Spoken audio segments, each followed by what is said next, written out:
Hi, you're listening to the Stefan Livera podcast, a show about Bitcoin and Austrian economics. Today, for episode 167, we talk about the problems with Bitcoin surveillance and JoinMarket Fidelity Bonds. This show is brought to you by Kraken, a world-leading Bitcoin exchange. They offer a high-quality platform with high trading volume and low fees, no minimum or hidden fees. Kraken also offer 24/7 support. There's chat on the website. You can sign up really quickly. They are consistently rated the best from a security standpoint and rated the best by their customers. Kraken offer Kraken Pro mobile app, delivering all the security and features you love about the Kraken exchange in a beautiful mobile-first design for Bitcoin trading on the go. There's also Kraken Futures mobile app. If you want private, more personalized service for large block trades over $100,000 or more, go to the Kraken OTC desk. And Kraken also offer the Crypto Watch platform, a popular charting and trading terminal for Bitcoin markets. Go and sign up at kraken.com. This episode also brought to you by Unchained Capital, Bitcoin financial services, empowering customers with multi-signature related products. Unchained offer a 2 of 3 vault. You can use Trezor or Ledger. It's really easy to use on the website. And if you're a bit unsure about it, you can even test it out with Caravan first. And these Unchained vaults are a great option to secure your Bitcoin for the long term. And then if you need US dollar liquidity, but you don't want to sell your Bitcoin, that's where Unchained offer collateralized loans. You can put up Bitcoin, get USD, that Bitcoin is stored on chain, and you can share in the security of your Bitcoin by holding one of 3 keys.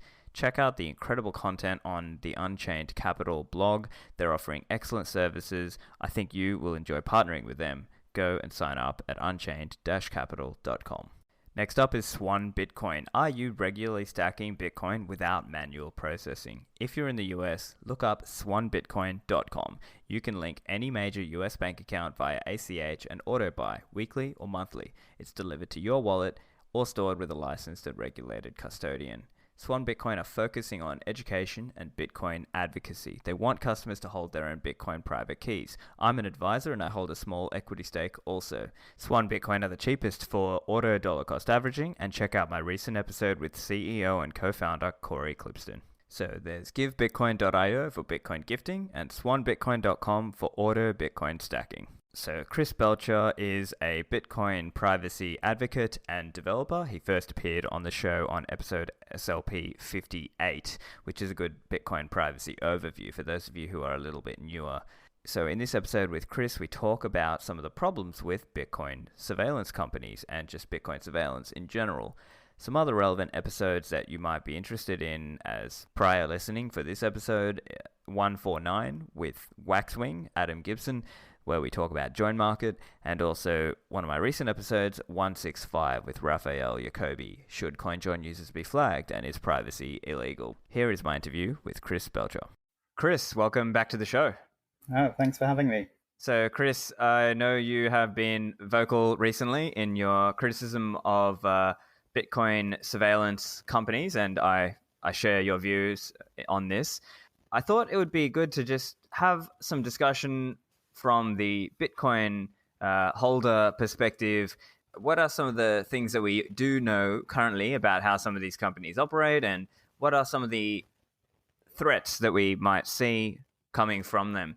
So perhaps we just start with a little bit on what techniques we know that they are already using. Right. So a big obvious one we know is that they analyze the blockchain. So they have the blockchain leaks a certain amount of information. For example, if there's address reuse, or if there's if a transaction has more than one input, then that's strong evidence that those inputs are owned by the same person. That's called the common inputs ownership heuristic. And there's also other, like they're based on assumptions, heuristics. Like you can try and figure out or guess which output is the change output. So analyzing the blockchain is one thing, but they don't only do that. So there's a point I made earlier that they're often called things like chain analysis companies. I prefer to just call them surveillance companies, because they do a big part of their job is analyzing the blockchain, but they do other things as well.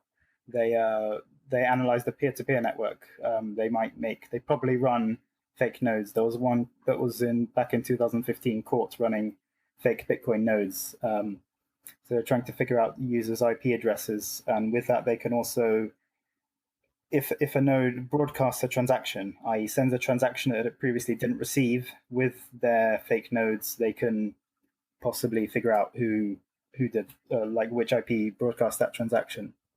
Another thing they most likely do is run Electrum servers or other servers which serve lightweight wallets, because the way these wallets work by default is they send all their Bitcoin addresses to this server, and the server knows what the addresses are and then sends back the history. And then if your adversary is running the server, then they essentially just get all your information. I'm trying to think what else they do. Well, it depends on the company. I normally try and think of it of what they could do rather than what the specific companies do today, because they can always change tomorrow. But probably what they get is when there's if a user gives AML KYC information, it probably ends up in the company's database. I imagine that would be an obvious thing to track. And so let's break some of those down a little bit just to spell that out for the listeners. So, for example, if they are, as you mentioned, running the Electrum servers on the public servers, so in this case, the user wants to be able to easily use Electrum Wallet to plug in their hardware wallet or whatever. And if they are not running their own Electrum server, such as using your Electrum personal server or Electra's or Electrum X, then they are polling out against the public servers. And as I understand, there are some, because Electrum is like a very OG software, so there are people who are just running just genuinely not surveillance Electrum servers out there, but there are also likely chain analysis and chain surveillance companies doing that as well. And as I understand, and maybe you can correct me, it's essentially like once you've put up like that XPub, the Electrum server is kind of running against its own filters to kind of send you back the information that you need. So your wallet knows, okay, this is what my balance is, these are my transactions. And basically, once you've given that up to that chain surveillance company's server, now they know these balances are linked or these addresses are linked, right? Yeah, because they'll see not just your addresses which are used, but they'll see addresses that haven't been used yet. So if you receive a payment on an unused address, they may have information from the server that's been synced before. So even if you never use the server again, they still could know about new transactions. Sorry, got sidetracked. What was the question? Yeah, no, that's it. And also, I think the other part is if you take these different pieces of information and combine them, that's also another very insidious factor. Because, for example, I think it's colloquially known that basically when a Bitcoin exchange signs up with one of these chain surveillance companies, there's also some form of information sharing, as you mentioned, with the AML KYC, right? And so, as you were saying, we have to assume that they are using the information that they can. So, for example, if they know, okay, Stefan Livera signed up with exchange A, and then that exchange, and then say I do a withdrawal from that exchange to this address, then that exchange might well be passing that information. And then from that, what kind of clustering information could they do? Yeah, so they would know in that situation, they would know this address that you've withdrawn to is linked to Stefan Livera or whichever information, whichever ID they have. And when they see Bitcoins flowing from there, they could say, okay, now Stefan Livera is sent to this, I don't know, this many Bitcoins to this address and the remaining Bitcoins to this other address. So it's a really big starting point for them. And then with the other techniques of analyzing the blockchain, they could figure out, they could, for example, guess if that was you making a payment or if it was maybe sending to your own, a different wallet, or like if you're paying many people at once or that kind of thing. They could essentially see all the flows of money around. It's like a combo of different factors that will all be used to basically try and destroy an individual's privacy. And it may also, the other thing is people have not necessarily been very good about their digital hygiene, and they might share an address publicly online. And then once they've got that entry point into your finances, that can be the string that they pull on to go and find more about you. So let's say a couple of years ago, you were not careful and you publicly posted an address, and then they could sort of trace from that point onwards and say, okay, where did it all flow from there, right? Yeah, exactly. So I suppose a good analogy might be if someone's trying to, if you're a scientist trying to figure out how some system works, then you attack it from different angles. You say, what if I measure the temperature? What if I measure the pressure? And all the things, when you combine them together in the same way, they might combine IP address information, blockchain information, and AML, KYC information all together to get as good an idea as they can of all your data, all your financial data. Do you know if any of these surveillance companies have been able to unmix any coin joins or anything like that? I don't know. I wouldn't know. I don't talk to them or anything like that. But they may unmix. There are attacks on coin joins that we know of. Like for example, there's often in the equal amount coin join that are implemented today in JoinMarket, Samurai Wallet, and Wasabi. There's the coin join output, which has the equal amounts, and then there's normally a change output as well. And the change output it's not part of the coin join. And just by looking at the transaction, you can deterministically link it to the inputs. So as an example, if someone had 2 Bitcoins as an input, and then the coin join output was 0.5, there would have to be 1.5 as change left over, which could be linked.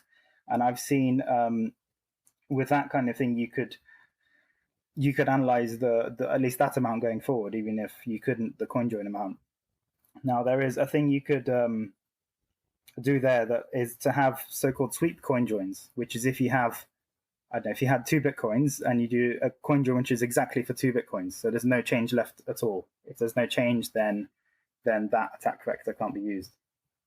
But from what I've seen, it's more likely that the exchanges and other users of the surveillance software, they just block coin joins if they can. So that's happened, or maybe it's not coin joins. It's only happened to Wasabi, as far as I know. But there was a case a few months ago with a user of Binance got their deposit blocked because it came from Wasabi. And I actually read a few weeks ago, the company Chainalysis had like an annual report, 2019 annual report, which was really interesting if you're interested in Bitcoin privacy. And I actually mentioned this incident right at the end, like in section 7, saying, oh yeah, this happened at an exchange blocks coin join, and I've forgotten the exact words, but they saw it as a positive development. I think they said it's a good thing, or we hope it continues. We hope the rest of the industry adopts it. So it seems likely that the technique won't be to spy on coin joins, but just censor them, block them if they can. And like really, if you want to use coin join, I don't think there's an answer to that. What you have to do is not use those exchanges. So there's actually I've seen a Reddit user called Cointastical, who actually has a whole list of P2P exchanges. They're the ones, so Bisq and HODL and local cryptos and loads of others I won't list. And if you use them, because it's peer-to-peer, then there's no one, your coin joins can't be blocked because they're going straight to the other person. That's an interesting debate there. And my sense of it is, so far, it seems like those Wasabi cases were due to the plus token taint, but it could well be that in future other exchanges also start to block or flag a CoinJoin user merely for using CoinJoin as well. So I guess if we were to then try and think about what are some of the risks that Bitcoin surveillance companies present to the Bitcoin ecosystem, what would you say about that? What risks do they present? Well, I guess the biggest one is just spying on everyone. Like people's financial privacy is a big deal. Like you don't in the fiat system, it's not that your bank statement is open for the entire world for all your, I don't know, for just random members of the public to see. So that's a really big thing. There's all kinds of consequences. Like you might get robbed, you might be you might be overcharged if someone knows exactly what your income is. You might have comments or things like that. So just general privacy is nice to have, and losing it is a bad thing. Then there's other things. There's this idea of fungibility, which is for Bitcoin to be good money, every unit has to be the same as every other unit. So I don't know, when you accept payment, then you shouldn't have to spend lots of time and energy saying, okay, what if making sure that 5 hops back, this didn't come from something, a hacked, stolen Bitcoins or something like that. So that could be a systemic risk, because we could end up in a nightmare situation where it's only possible to accept Bitcoins if you have an account at some surveillance company. And you can only accept Bitcoins if you've checked that the incoming thing is fine according to the surveillance company. And that would essentially be centralization, because it means you could only use Bitcoin if you're signed up to this one or two companies. What else? So I'm just trying to list things that, like the bad consequences of the fact that the Bitcoin's privacy isn't perfect. So there's a thing that there's no mechanism for appeal. Like these, the analysis, especially when they're analyzing the blockchain, is based on assumptions or heuristics, and they can be wrong. But if they flagged your transaction, you can't appeal. Like if someone blocks you and say, "Oh, I think your transaction 5 hops ago came from someone who stole something," you can't. Where do you appeal to? Who do you go to? There's nothing you can really do. And that seems just not very, I don't know, not very moral. Right, yeah. So the way, at least in some of those recent cases, so like Ronald McHoddle and Kat Zalotl from, there was the Binance Singapore, and I think one was a Paxos case. I think essentially the exchange compliance team would email that customer and say, "Hey, we saw you were just, doing a coin join and it went through this address. Tell us why you were doing that. Why are you using coin join?" And then now the customer is placed in this really awkward position of having to basically say, "No, look, I care about my privacy. I'm not doing dodgy things, but we should be able to protect our privacy." And that's kind of this awkward spot. And as you say, it's sort of like a black box, because there's all these things happening inside there, but it's not like the chain surveillance company tools code is all out there in open source and people can look at it and challenge it. They can only just respond to the customers of those surveillance companies, which is, for example, Bitcoin exchanges and the compliance department in those exchanges, who's doing the email out to them saying, "Oh, hey, you got flagged for doing this coin join," whatever. And I think another thing that's interesting to point out as well is that at a protocol level, it's not like my Bitcoin core node has a blacklist and says, "Oh, these are dirty coins or tainted coins and these are clean coins." There's no distinction there, right? So if I'm running BTC Pay Server, or if I'm just accepting a Bitcoin payment, there is no blacklisting of coins. And yet it's like some of these surveillance companies are, in a quasi sense, reinserting a blacklist. Yeah, exactly. It's their reality. They've come up with an idea of taint or an idea of a certain number of hops, and none of that exists actually in the software. And it's the only reason they can impose their reality onto us is because we use their centralized exchanges.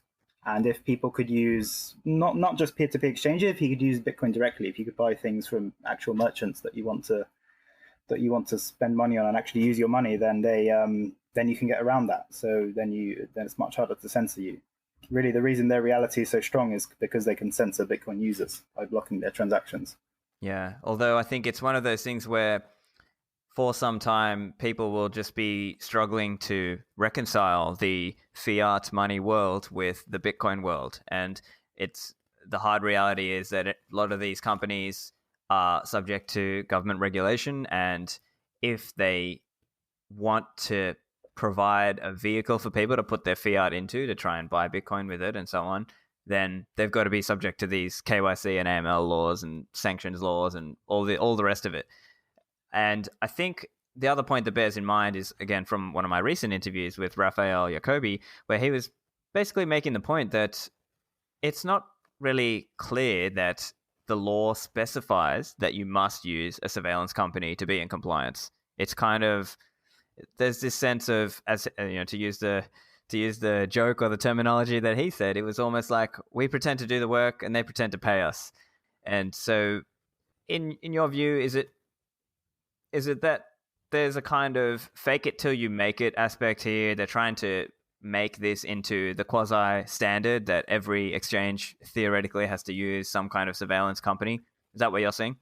Yeah, that sounds right. And there's that point that you don't necessarily, you could probably stop money laundering on the other things that governments are interested in without doing the mass surveillance on every single person, even if they're just using Bitcoin for other things, like buying an anonymous VPN. So maybe there is, I mean, I'm not a lawyer or anything like that, but maybe there's some way you can have a win-win where governments really can stop money laundering, but also Bitcoin users can get privacy that they they want that exists in other financial systems in as well. And definitely the surveillance companies, they have a strong incentive to make themselves out that that the only way you can obey the law is to get an account with them and pay them all their fees.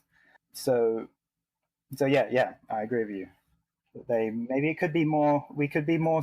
Maybe the community could somehow make it more known how flawed some of these heuristics are. So just today or yesterday, the BTC Pay server released a version which implemented PayJoin, which is a kind of coin join that's invisible. It looks exactly the same as any other regular transaction, but it's actually a coin join.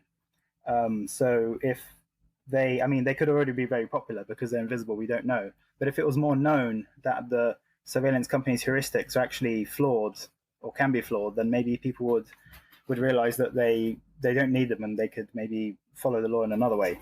The other thing as well, in terms of how we think about these surveillance companies, right? It's not like, the way I'm thinking of it is not like, oh yeah, everyone's just going to shout them down and they're going to leave. It's not like that. It's more like accepting that as long as it's possible, somebody will try to exploit that sort of regulatory window to try and make a profitable business out of this. So really, the actual response just needs to be more like, understand that they're not your friends, right?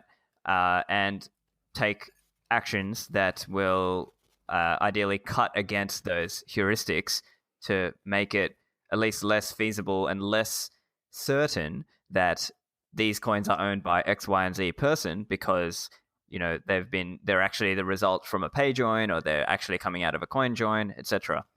Yeah, that's right. And it's not just, so me and you are focusing a lot on the companies that exist in the kind of America, Europe, Australia sphere, but they'd also, like, you can imagine North Korea building their own software, like just regular, that they get some people to write it, or China that has nothing to do with our chain analysis, encrypted the companies we know, but just they analyze the blockchain as well. So yeah, the long-term or even short-term medium plan has to be to make these companies and make this analysis impossible. Because you won't win by like trying to convince them, right? That is also a good point as well to touch on, because you may see different regimes with different definitions of who is a terrorist and who is a quote-unquote bad person who you're not allowed to do business with. And so then you end up with this weird scenario where, depending on which surveillance company you are subscribed with, or which, you'd have different lists based on different countries as well. So that to me seems like a very odd scenario. That's kind of the implied outcome of, oh yeah, everyone's going to use surveillance companies, right? What would you say on that? Yeah, it goes against the ideal of Bitcoin as permissionless, as borderless, as all these other things that we like Bitcoin for, that actually you'd be reimposing these political borders back in. That a Bitcoin in China would actually be different from a Bitcoin in Europe or America. And another point I've seen you make as well is around the ability of some of these companies, potentially, we don't know yet, to exert influence to block a protocol upgrade. So can you tell us a little bit about that? How might that play out? Oh yeah, so that kind of happened. I mean, it's hard to tell, but they back in when SegWit was being activated, there was the big movement around the UASF to. So SegWit was an important update that was necessary for Lightning and loads of other great ideas to be implemented into Bitcoin. But a coalition, so a bunch of miners and some other people, really didn't want it to happen. They were tried to stall it in loads of ways, and then the Bitcoin community did this user activated soft fork, which made it work. And it seems one of the people who were against SegWit was, I remember there was a guy called Jeff Garzik, and it seemed he had a transaction surveillance company, which I think was called Block, spelled with a Q or something like that. I'd have to check.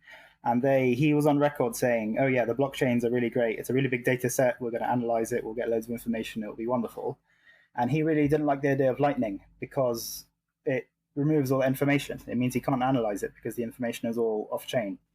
And he was a big player in trying to stop SegWit from happening. So in that sense, that kind of already happened, that these misaligned incentives made people try to oppose updates that would improve Bitcoin. As for how that will happen in the future, I guess the same kind of thing. They try to use some kind of political influence to stop it happening. Yeah, so putting that into real world example, I mean, again, we're kind of hypothetical. We don't know exactly how it plays out, but hypothetically, let's say we get the Schnorr Taproot soft fork, let's say later this year or sometime next year, perhaps. And then one of the next ones in line that everyone in the community is quite excited about is the cross input signature aggregation soft fork or improvement that, again, it's still to come, but that is one of those benefits that would really incentivize a lot of CoinJoin usage, because it would then be cheaper to do to use that kind of transaction spend. And so potentially at that point, there could be pressure to try and block that upgrade. Would you say? Yeah, and even Schnorr has a lot of privacy improvements for Lightning and those kind of things. So you can imagine people opposing it on that point of view. Although I don't think it would succeed, because we already saw with the UASF for SegWit that ultimately all the objections didn't matter, and the most important thing was full nodes, and what users who were able to run their full nodes is what they wanted, and everyone else, all the miners, all the exchanges, and that they had to fall into line eventually. So they might try kind of fake news thing, like have loads of bots on Twitter and Reddit that spread false information. But apart from that, in theory, the update should happen. Yeah, that's a good point as well around Lightning and so on. Although Lightning has its own kettle of fish as well, because there can be other ways of potentially surveilling that. Yeah, I fully expect that as Lightning gets more popular and adopted, I fully expect these surveillance companies to also start analyzing Lightning. So maybe they'd run their own fake Lightning nodes and try and get you to open channels with them, or something like that. I don't know, and I don't want to give them ideas. But yeah, that's in their purview. Yeah, that's right. And so we might see that occur as well if Lightning, as Lightning grows. And so I think it's also worthwhile pointing out some of the common practices today that are reducing the privacy of Bitcoin users today. So, for example, there is a lot of address reuse. So that's one example I can think of already, where exchanges are commonly just reusing addresses, and then that allows much easier tagging of the cold wallet cluster. So exchanges typically have a hot wallet and a cold wallet, and then typically there's a whole bunch of people who are out there just trying to tag different addresses and saying, oh yeah, I think this is the, let's say, Bitfinex cluster, and this is the Bitstamp cluster, and so on. And then they can sort of try and trace it on the way out as well. Yeah. So do you have any views on that practice, and whether if that's another thing that can be agitated for by the Bitcoin community around stopping address reuse as a practice, or in your view, would that be not very effective anyway, because people would still be able to tag things and so on? Well, yeah, I think it's worth a go. Every improvement helps, even if you can improve a small amount, it's still a big part of the the ingredients that make the pie of Bitcoin privacy. But this exchange thing is actually a great example how it's not just chain analysis companies like doing AML that we have to fear. So you could I think there's a common example of, there's a trader who he thinks the Bitcoin price is going to go down, so he sends money to an exchange, and he has to wait for 3 confirmations before he can press sell to get into his trading position.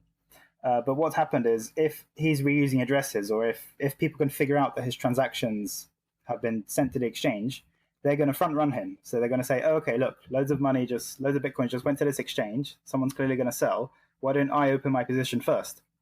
So then what would happen is, this trader, he's going to find the price has gone down already. He's been front run, and he won't be able to make money from his trade. And so that's like a direct financial benefit for having good privacy practices. And it's really like hard today, because I've seen loads of exchanges, they only allow you to make a new address every month, or something like that. I think there's even BitMEX actually uses vanity addresses, so it's really, really obvious that this address belongs to BitMEX. Right, and I think that's also one of the potential benefits there for these people who are doing large volume, that they might use Liquid, and then Liquid has confidential transactions and so on. Yeah, absolutely. And so another practice there that recently, as you mentioned, BTC Pay Server have got PayJoin support now, or pay to endpoint, depending which terminology we're using. So I know you, and I think Waxwing might have also commented on this as well. I think you were saying it doesn't take a lot of people using PayJoin before the common input ownership heuristic really starts to break down, because this breaks that. Yeah, that's right. So these pay joins, they're kind of coin joins. So they break the common input ownership heuristic, but they do it in an invisible way. So pay joins look the same as regular transactions. So if there's anyone analyzing the blockchain, they can't exclude them from their analysis. They have to, if they're following the algorithm to cluster together wallets using this common input heuristic, then they'll in theory get a huge big cluster that contains the service plus all its users. And as I understand, and maybe I might have slightly misrepresented this in the past, whereas I was saying pay joins, you generally don't know that they are a pay join, right? But is that, it might theoretically be, in some cases, you actually can tell whether it is a pay join. Is that true? Yeah, so there's some attacks. So for example, it works a bit like this. So suppose you had inputs which are, say they're 5 BTC, 2 BTC, and 1 BTC, and you want to make a transaction which is for 6 BTC. You'll have to take your input for 5 and 1 and use them together. And if you had a pay join where, so your kind of the amount you wanted to send determined the inputs you had to use. So if you took the same inputs again, 5, 2, and 1, if you only wanted to send a transaction for 0.5, but then you used all your inputs, you used 5, 2, and 1 together, then that might be a bit unusual, because what happened there, your wallet was spending more block space when it could have just spent one input. It could have just spent the one which was 1 BTC. And there's attacks there with PayJoin, because it can happen if you look carefully at the amounts, you end up in that situation. The analyst could suspect something's a bit wrong because the amounts are a bit unusual. So that maybe the wallet it looks like the wallet used more amounts than it needed to in that way. I see. Yeah, I believe you've called that the unnecessary input heuristic, yeah, right? That's right. The unnecessary input heuristic. Although on the other hand, there's some wallets which do this anyway. So some wallets want to consolidate their inputs, and especially if demand for block space is low, they might use more inputs than they need to just to consolidate them. So it's another heuristic as well. Like, it might work in some cases, but it could also be this other thing, which is completely innocent. And the other cool thing with PayJoin, as I understand, is that it actually, from a network perspective, is more efficient in terms of chain space usage, because you're actually using less UTXOs or pieces of Bitcoin. And so, as I understand, so for example, the BTC Pay server merchant who enables PayJoin, they would get sort of this, like a snowball accumulating piece. I think Waxwing has spoken on this idea. So could you just comment on that? Is that so? What's the the relevance of that? Will we see improved chain efficiency by more people doing PayJoin? I'm not sure about that. So without PayJoin, what you'd have is, from the point of view of the merchant, every incoming transaction will be one input, which they're most likely to get them in. So we know demand for block space has a cyclical pattern. So demand's really high in the daytime, like when it's daytime in Europe and America, and then demand is very low at nighttime or at the weekends. So normally what merchants do is they get inputs, they get these payments, and they do nothing until Sunday night or that kind of time, and then they consolidate them all into one. So when you have a PayJoin, instead of having every payment being UTXO being a new input, you have one or let's say one input which just gets bigger and bigger. It has more BTC value each time you get a payment. So what's happening there in terms of block space is the consolidation that used to happen on Sunday night when demand was low now happens in the daytime on a weekday when demand is relatively high. So I'm not actually sure that it saves block space. But it's not terrible. It might use a tiny bit more because the demand is shifted around in time. But it's I don't think it makes it cheaper. Are you making the argument there that the bytes would be lower? Literally the byte size of the transaction is lower, but you'd be paying more sats per byte for that transaction because it's during the peak time as opposed to the off-peak time? No, I think the bytes is slightly higher. Because these consolidation transactions, the ones that happen on a Sunday night, they're normally very big. They have like 100 or 200 inputs all going to one output. And then all the cost is, because it's one big transaction, the cost, there's amortization savings. And with these PayJoins are quite small, each individual transaction pays for things like the lock time, bytes, and the end sequence values, and what else? That kind of thing. Some bytes which are constant for each transaction, which to be fair is a very small effect, but they. I mean, this is obviously hard. This is like talking about economics in a way. You don't really know for sure until you actually try it out. And even if they are a little bit more expensive, I still think people will do them because privacy is quite valuable. Like people, if people didn't want privacy, they might use PayPal instead of Bitcoin. And another thing on this PayJoin question is the holistic aspect of it, right? So it might be one thing for the merchant to use PayJoins, but then is that merchant then doxing in some other way when they merge those inputs? Like, for example, that merchant might have a hot wallet cluster inside their BTC Pay server or whatever other thing they're using, and then they've now got to spend that out into their cold storage, or right, they might be periodically flushing that out into their cold storage, or they might be paying their suppliers.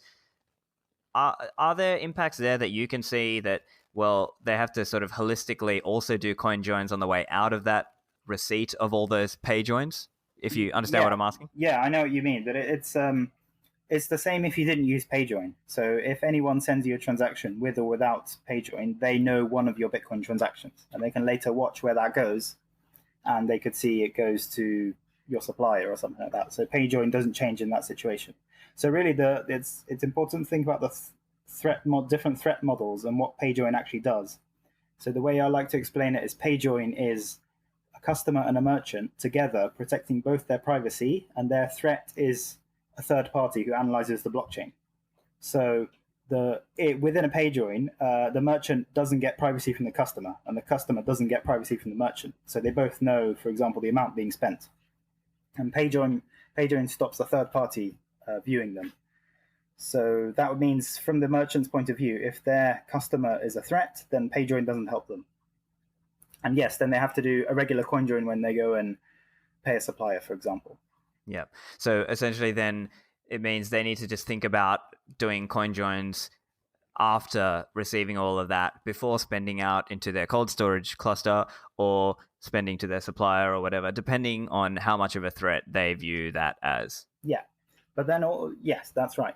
And there's also this effect that if PayJoin becomes so popular that the common input ownership heuristic is essentially broken, then they can maybe get away with not using CoinJoin because it'll be hard for any adversary to make any assumptions at all about the blockchain.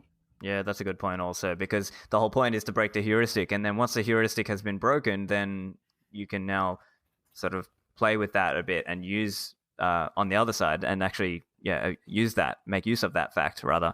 Yeah, there's 2 points. That it's one effect is generally like a positive externality, breaking the heuristic for everyone, for all Bitcoin users, and another effect is improving privacy of the customer and the merchant.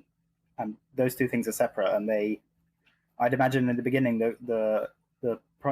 improving the privacy of the customer and merchant will be why people do it, and as a nice side effect, everyone will gain privacy because this heuristic will be broken.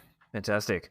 Let's talk a little bit about one angle of criticism that occasionally Bitcoin people will receive, and that is typically from the Just Use Monero crowd. Now, I want to talk a little bit about whether or not you believe that's a good answer. And so there are different concerns that you could raise about the use of Monero. I guess just high level, I could summarize a few of them, right? So you might have a concern around the scalability. Monero is commonly hard forking. There is kind of that need to pass through from a liquidity point of view as well, around how many people are actually using Monero, and then also how do you actually get into and out of Monero, because if you don't necessarily want to store your value inside Monero, that's a factor as well. But yeah, could you just give us your high level thoughts? Is that, the quote unquote just use Monero, is that an answer? Yeah, no, I agree with you. So for me, scalability is a really big thing there that Monero uses. It's less scalable, and why do we care about scalability? We care about scalability because that's decentralization. That gives us security. Scalability means that the full nodes have to have much more processing power than an equivalent Bitcoin full node. So, for example, Monero can't be pruned in the same way that Bitcoin can. So Monero has an ever-growing list of all transaction outputs, and it doesn't know when they've been spent, so it can't delete them in the way that Bitcoin does, which means disk space gets bigger much quicker than in the Bitcoin case. Another way that scalability is hurt is the cryptography used. So they have the confidential transactions and bulletproofs and all that kind of thing, ring signatures. And I remember Greg Maxwell, I remember him commenting that if you did the calculations if you scaled up Monero to have the same number of transactions per second as Bitcoin, then a Monero full node could not run on regular hardware. It could only run on like really beefy servers. And that's directly because of all the extra CPU and that kind of thing being used. So the kind of the analogy, not the analogy, but like the concrete sort of argument I like to use is, okay, if you want more privacy, why don't you use DigiCash? So for people that don't know, DigiCash was this digital cash startup from the 90s, and it was a company, and it implemented Chaumian eCash, and that's this privacy protocol that's been known for decades, and it has perfect privacy, information theoretic privacy. So it means even if you had an infinitely powerful computer, you could not break that privacy. So why doesn't it exist today? Well, it doesn't exist because it was centralized. So the company went bankrupt one day and the whole thing shut down. So you can't tell people to go use DigiCash because it had no security. It wasn't decentralized enough.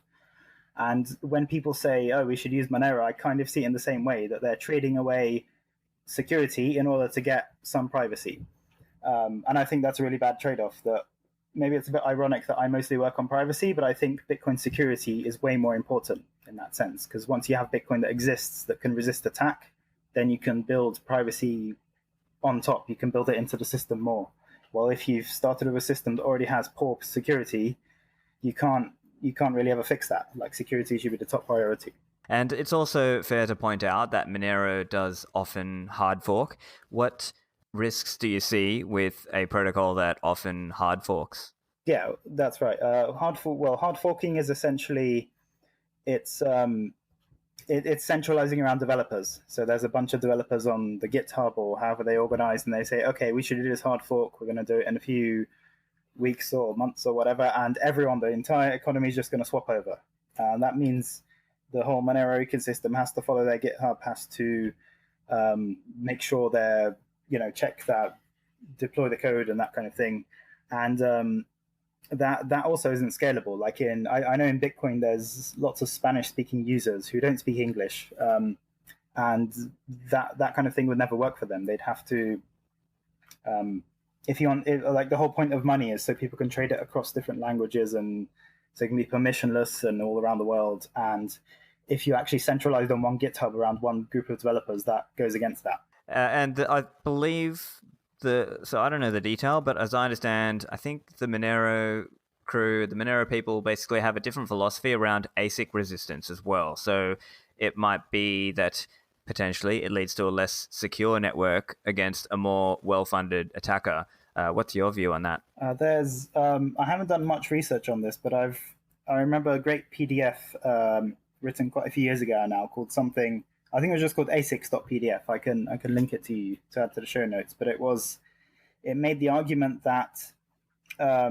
what you really want in ASICs is to then be simple enough that anyone could produce them. Not anyone, but like anyone with enough technical skill could produce them. And what can happen if you're constantly hard forking to have a new proof of work algorithm, then you're making it harder and harder to make an ASIC. And then that means you have, like, anyone who wants to make an ASIC would have to have more startup capital costs, and it's essentially another way of centralization. It means only the most well capitalized firms can make an ASIC. And ideally, at least what we hope in Bitcoin, I think we're moving towards that, is that ASICs become, the knowledge of how to make a Bitcoin ASIC becomes spread far and wide, and many, many people know how to make one, and that ultimately secures our decentralization of mining. And also, it's worthwhile, when we're talking about privacy, a common concept here is the one of anonymity set.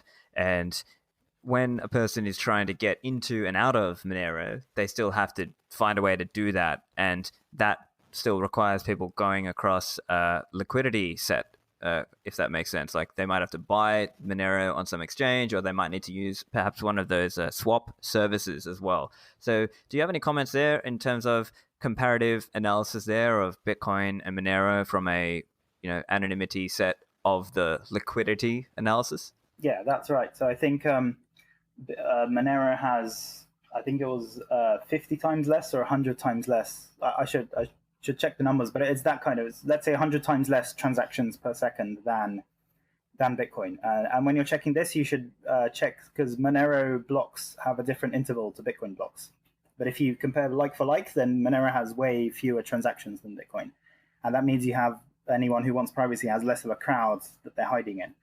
And that comes back to the point I was making about scalability and security, and that Monero can't really increase their transactions per second because their full nodes, their resource cost is much higher, because those transactions will all have to be verified by people's CPUs, and that just isn't scalable. Another point that is worthwhile discussing is, what are the darknet markets using? So as I understand, it's still mostly Bitcoin, but I hear rumors that there are some that are switching to try and use Monero, or I think in practice they use a combo of both. But I think there are some, or one at least, that came out going only Monero. Now, in the spirit of intellectual honesty and so on, you can't just deny that, right? That is a factor, and it's sort of like, is that a competitor to Bitcoin from a privacy perspective? And how are you thinking about that point? Oh, I think I might be the wrong person to ask. I don't know too much about the details of darknet markets and like the ecosystem. I'd guess it will be interesting to see if there's a market which uses both, it might be interesting. Maybe someone could ask the vendors or something like that. How much volume did they get for Bitcoin and how much did they get for Monero? And that's to see how much, because there's a big difference between offering to accept this coin and people actually using that coin. Right. And there's so many different factors we could go into there, because it could be that it's denominated in something in one currency, but the actual payment rail used is Monero or something else. So that's another factor to consider. We have to also think about, like, which one is likely to be the economic winner, right? Like Bitcoin with its kind of certain culture and so on, of everyone being sort of so set on the limit of 21 million and being so focused on that, and focused on, as you mentioned, the broader security element of having enough people being able to run it, versus, say, Monero, which is in a more narrow sense more private, but potentially less secure in a macro global sense. Yeah, exactly.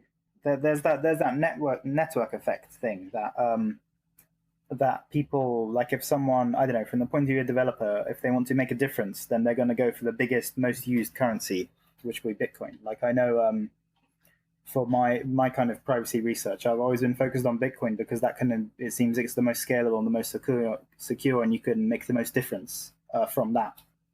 And I imagine it's like, if there's a vendor who wants to accept a cryptocurrency, they'll go for the one which has the most users. And it's so network effect will always be a big advantage to Bitcoin, to the most dominant currency.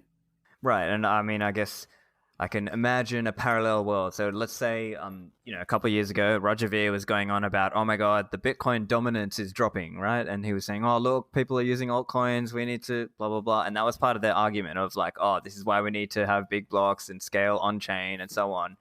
Yeah, well, that Bitcoin dominance metric is completely, like, it's fake. It can easily be manipulated. So it's based on market capitalizations, and you can very easily fake that. Like, I could make an altcoin now, call it Chris Coin, and have 1 trillion units, and then I sell one of those units to you for $1, and then, oh look, I've got a coin of $1 trillion market cap. Look how great I am. Bitcoin's dominance is 0 or 0.1.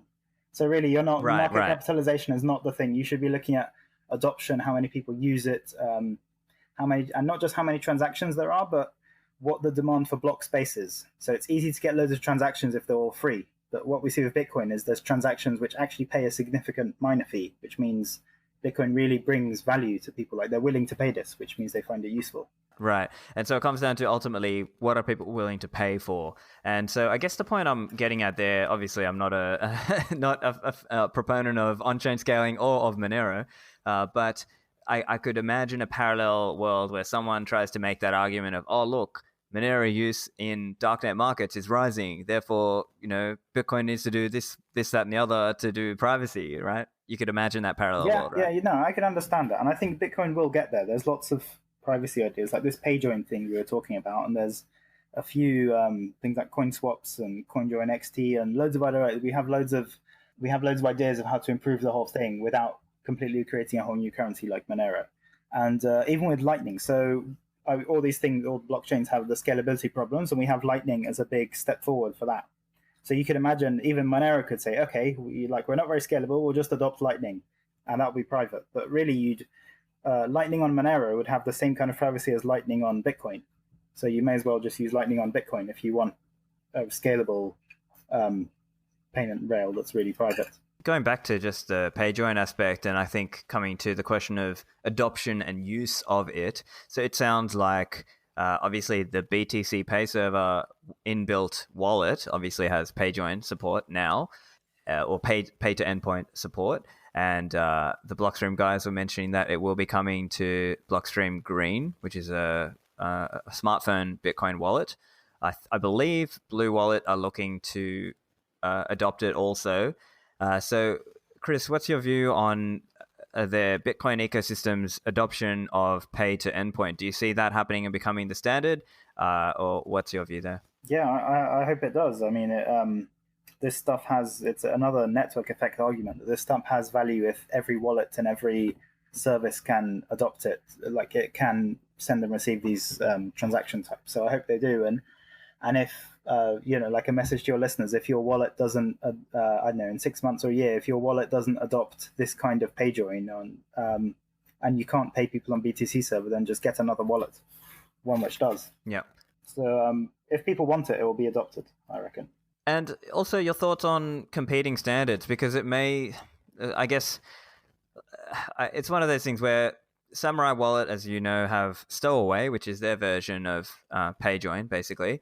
And it's at this point, it's not looking like they will be necessarily compatible with the BTC Pay server pay to endpoint version. And so do you have any thoughts on that, and whether it's better to see sort of competing visions of how to do a PayJoin? Yeah, well, they're slightly different, the two things, right? So Samurai Wallet's one, okay, so BTC Pay Server's one, there's actually a connection between, like a TCP connection between the customer and the merchant. And over this connection, they send information back and forth. And Samurai Wallets, so obviously that doesn't work if you're paying someone who has another smartphone, then you can't connect directly to them. Like that's much harder. So the way Samurai's Wallet ones work is it has QR codes, and the two, if you pay another Samurai Wallet user, and you get, I think you get the two phones together and they show each other the QR codes, and that's the way of transferring the information across to make a PayJoin. So if you think about it, they work in different cases. This BTC Pay Server one works when it's merchants, like which they're always on, they have a website, you can always connect to them. They're not behind a firewall or anything like that.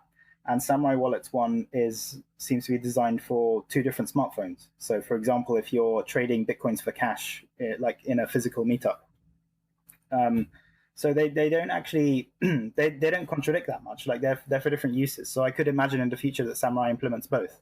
That the one for paying if you're paying a BTC Pay server, and they keep the one with the QR codes, and they're both PayJoins. From a JoinMarket perspective, if you want to do PayJoin, would the JoinMarket version be compatible, or would you be looking to make it compatible with the BTC Pay server pay to endpoint? It's not compatible today, but it'll be definitely a good idea to make it compatible, or like to implement it so you can pay this kind of the protocol that BTC Pay server uses. So if there's a PR open for that, I'd gladly review it and test it. I don't have much time these days to do that, but yeah, it will be good if it was done. I've got nothing against it, to put it that way. Fantastic. So look, let's talk a bit about JoinMarket then. So obviously you are the JoinMarket OG. I know you have been discussing and working on this concept of Fidelity Bonds. So What is a Fidelity Bond and what's it used for? So Fidelity Bond is generally speaking, it's a way that someone can sacrifice value in a way that can be proved to a third party. So for example, these are ideas going back years. You could imagine if there's an internet forum and it's got loads of spammers. There's people going on and posting loads of spam, essentially. So one way to stop the spam is to add some kind of cost, and you could do this anonymously without requiring any ID if you use Bitcoin. So, one way to use Fidelity Bonds here, you would require each new account to sacrifice some Bitcoin, like send, I don't know, 0.00 whatever 1 to a burner address, and that's associated with that account. And that means if your forum can't be spammed, because the spammer would have to be burning loads of Bitcoin. But regular people, they still only need to sacrifice a small amount to get access to the forum that they're doing. So in general, these Fidelity Bonds can be useful as a way of stopping these Sybil attacks or that kind of, for example, spamming forums. And the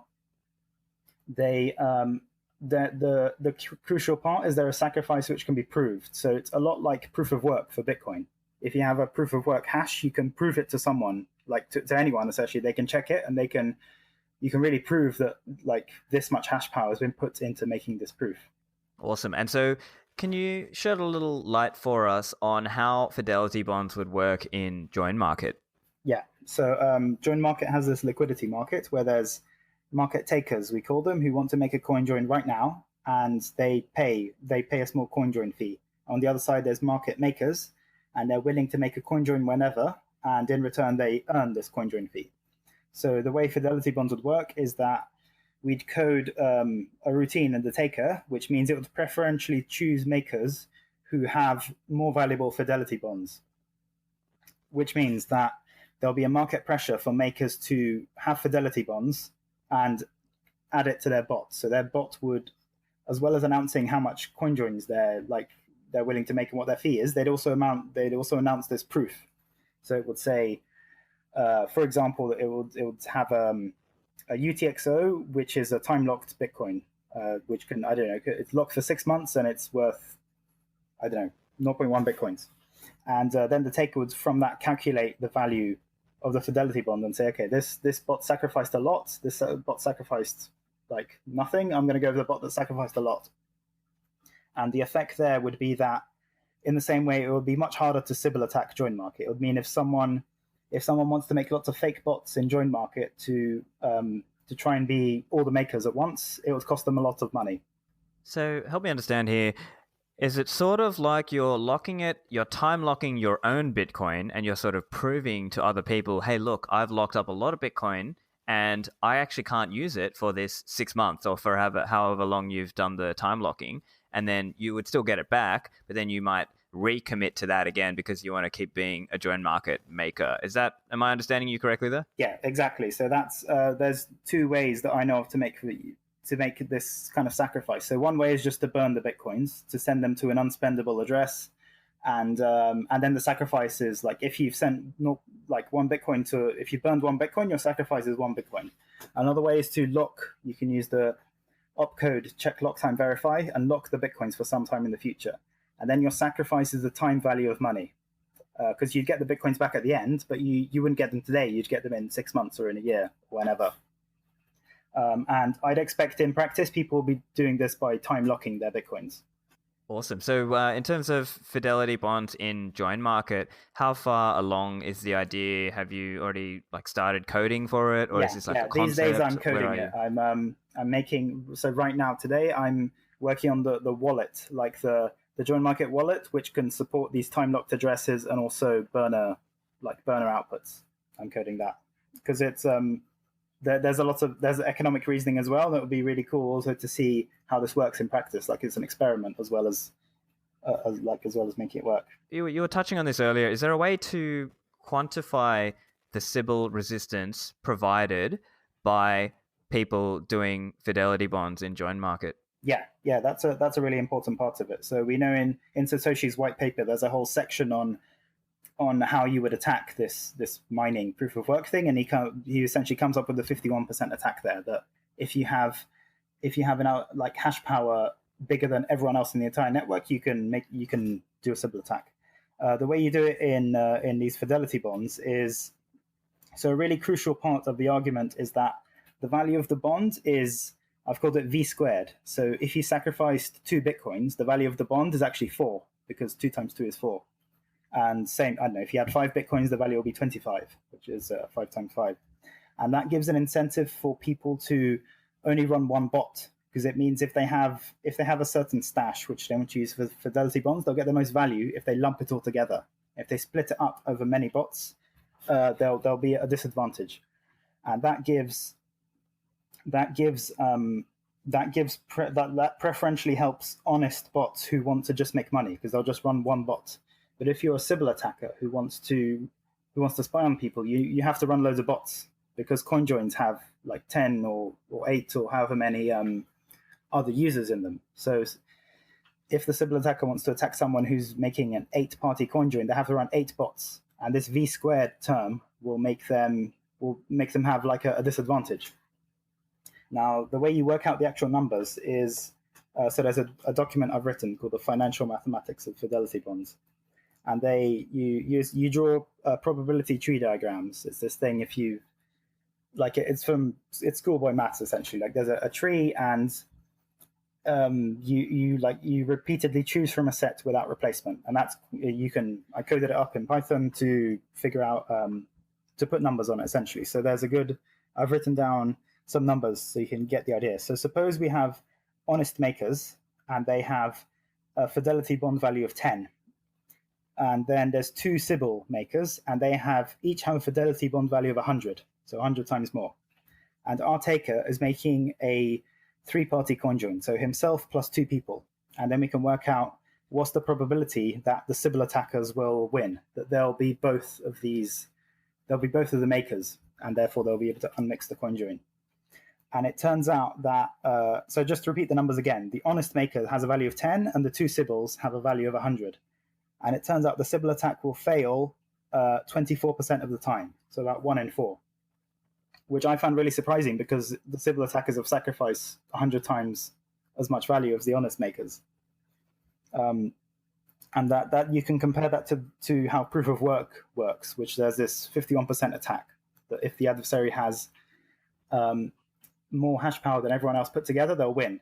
And in the Fidelity bond system, they don't just need 51%; they need way more.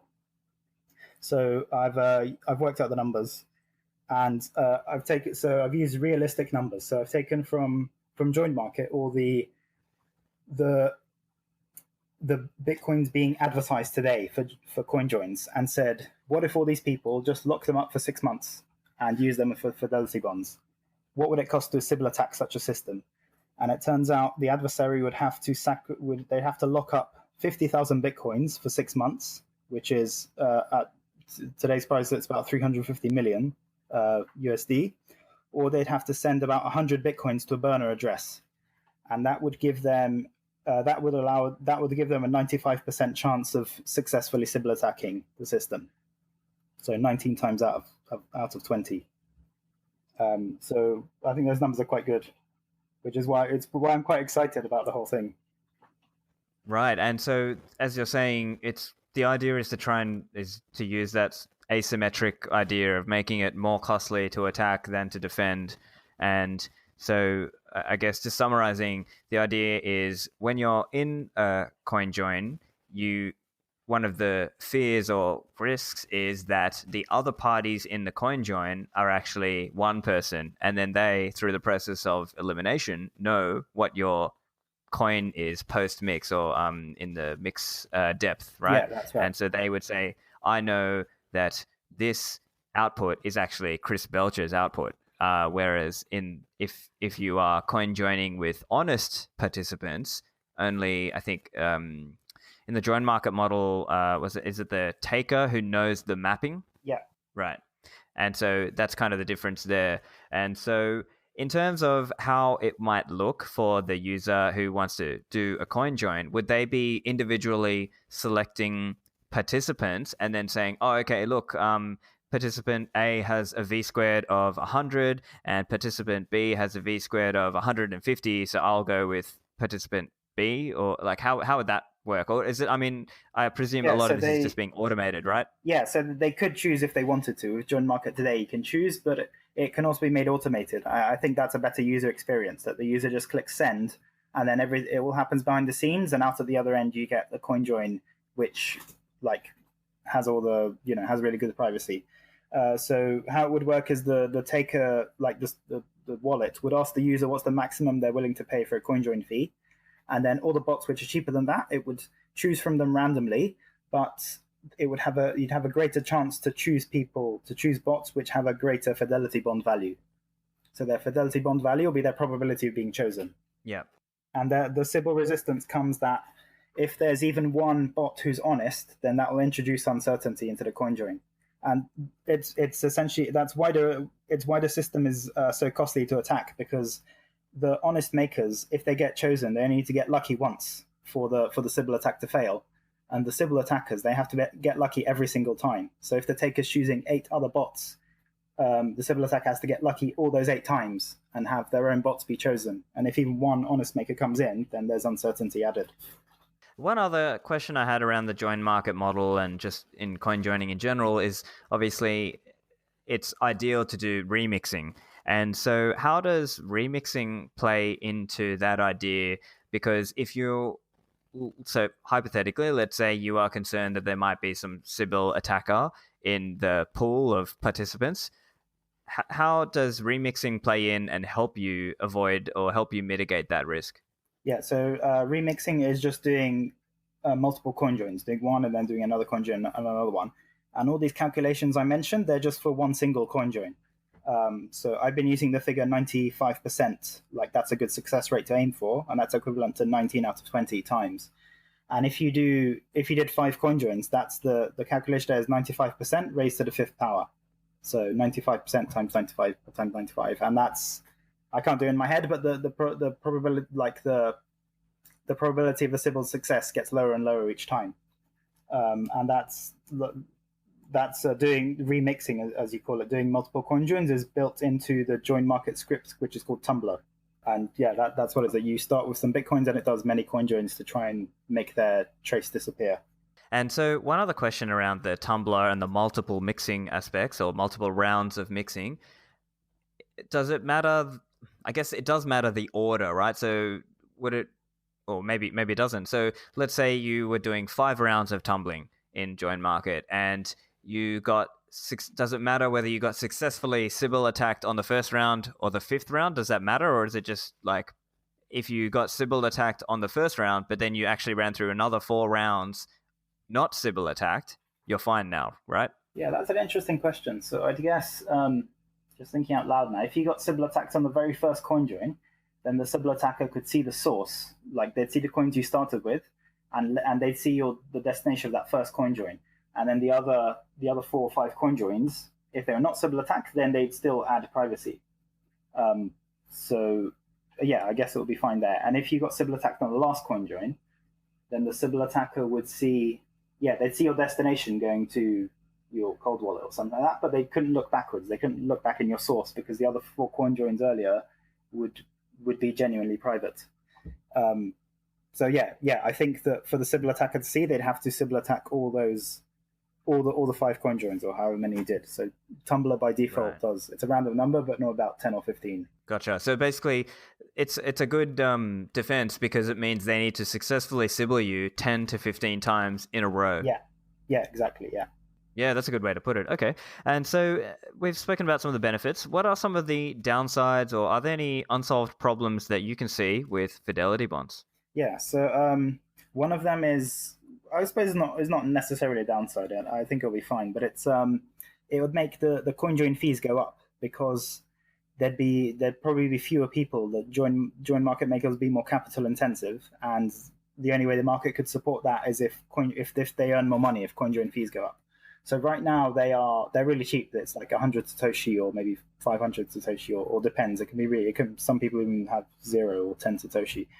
So I don't think that'll be a problem because it's really cheap compared to miner fees or other costs of using Bitcoin. So that'll be fine. Another problem is just locking up coins might be kind of annoying. That makers might not want to do that, but they get paid for it, so I'm sure they'll do it. But the biggest thing that kind of worries me is So I mentioned there's this V squared thing, which gives an incentive for people to only run one bot and not spread out their coins over many bots. Like they won't make more money doing that. That also gives an incentive for multiple people to put their coins into one bot, if you see what I mean, to combine their coins even though they're different people. And that would look like people renting out their Fidelity Bonds. So you could imagine a situation where there's some service and it says you sign this, so lock up your coins in a time locked address and then send me the signature and I'll give you some Satoshis for that. And they'd make more money because of the V squared thing, which gives the incentive for lumping. Now, some solutions to that, is from what I've thought of, is you can make the takers only accept one single UTXO. So not accept 5 different UTXOs as the Fidelity Bond, but just one. And that means that people couldn't just lock up coins in their own hardware wallet and send the signature, because it would invalidate the others. But that could still be broken if you have multi-party ECDSA computation. So you can have it would work. This is the kind of worst case nightmare scenario, but there'd be this maker which takes other people's Fidelity Bonds, and they have a special wallet, and you send your Bitcoins in that, and it has a pre-signed transaction which returns your Bitcoins to you, a bit like in Lightning Network. Then your coins will be in this Fidelity Bond locked up for a few months, and you could always get them back, but they'd be actually contributing to someone else's Fidelity, to someone else's bot, someone else's Fidelity Bonds. So that could happen. You can't stop this from happening. And I'd kind of expect it would be, I don't think people really do it because they'd have to get their hoard, like all their, the hard-earned, the Bitcoin savings, and have to put them in a really exotic kind of wallet, which does multi-party ECDSA computation. I don't think people do it. We'd also see adverts everywhere. Like you'd have to see Google ads or ads on Reddit or Twitter saying, hey, you could get extra money if you put your Bitcoins in this fancy new wallet. Oh, I've never seen those ads before. Yeah, and that would be an indication that the system is broken. No, I mean, I'm just referring to all the stupid scamming. No, but this is really, the scammy ones they're custodial, so they can literally steal your money. And in this one, because of the cryptography, they wouldn't be able to steal it, but the wallet software would be, it's only used for this, and it probably wouldn't be that well reviewed. So right, I see, yeah. Yeah, so it would take a lot of collusion, or as you said, the renting concept. Yeah. Okay, I guess just with JoinMarket more broadly, do you have any views around ways to make it easy for people to use? I know some of this I discussed in my earlier interview with Waxwing, but I'm curious what your thoughts are on this question, because it seems to me like JoinMarket is one of those things where you have to be more technically competent to use it. And so do you have any thoughts around that, or do you believe it's just the nature of the thing that only more technical people can use it? No, I don't think it has to be only for more technical people, but it's kind of inevitable, but for now it will be. I think a good analogy is a bit how between Windows and Linux, at least 10 or 15 years ago, and that at least in the beginning, Linux was really hard to use, that you had to compile your own kernel and do loads of stuff on the command line yourself. But you got the benefits that Linux was, really good compared to Windows. But then Windows is much easier to use, right? And I think there's a similar kind of thing, that JoinMarket has this open source model, that it's decentralized. It doesn't take fees, or none of the fees go to developers or anything like that. So it develops very slowly, and people develop things that interest them most in a way. But I think it will improve slowly. So now Linux today is much easier to use than it was when I first started using it. So I know recently Waxwing, there was a nice development. Waxwing found a way, figured out or fixed the thing where you can have JoinMarket in an app image. So you could download this file, and you don't have to install anything. You just double click it, and then JoinMarket opens up. And that's like a small step to making it easier to use. And I think small incremental bits of progress like that could mean in a few years or so, then JoinMarket will be as easy to use as something else. But you can see the incentive thing, because the other things like Wasabi Wallet and Samurai, they directly get money from their customers. So they they can employ developers and make things really easy to use like Windows is. And I think that's fine as well. Like they're the two kind of, not business models, but the two ways of operating are all legitimate, and they, like, Windows and Linux coexisted fine for ages. Right, yeah. And so in terms of contributions or support for JoinMarket, is there anything you would like to shout out? Is there anything that you would like to request from the listeners? Yeah, so my JoinMarket and my research and all of that is only supported by donations from the public. So they, if your listeners are interested in supporting this stuff, if they want to help Bitcoin privacy and that kind of thing, then they should give the JoinMarket project a donation. So the URL, it's bitcoinprivacy.me/joinmarket-donations, and you can find an address there to donate to. For listeners who want to find you online, where can they find you? So I have a Twitter, which is Chris_Belcher_. I'm also on GitHub, github.com/Chris-Belcher. I'm on Reddit, which is u/Belcher_. Where else? There's an email address if you want to email me, which is belcher@riseup.net. I think that just about wraps it. There's also the bitcoinprivacy.me site has on the main page has a bunch of ways to contact me as well, and links to some of my things I've created. Awesome. Well, thanks very much for joining me today, Chris. Thanks for having me. I hope you enjoyed the show. If you want to support me, make sure you give it a review on Apple iTunes or subscribe on YouTube. Share it with your friends. If you would like to advertise on the show or give me an email, you can find me at stefanlivera@pm.me. You can also find the show notes and the transcript for the episode at stefanlivera.com/167. That's it from me, and I'll see you in the Citadels.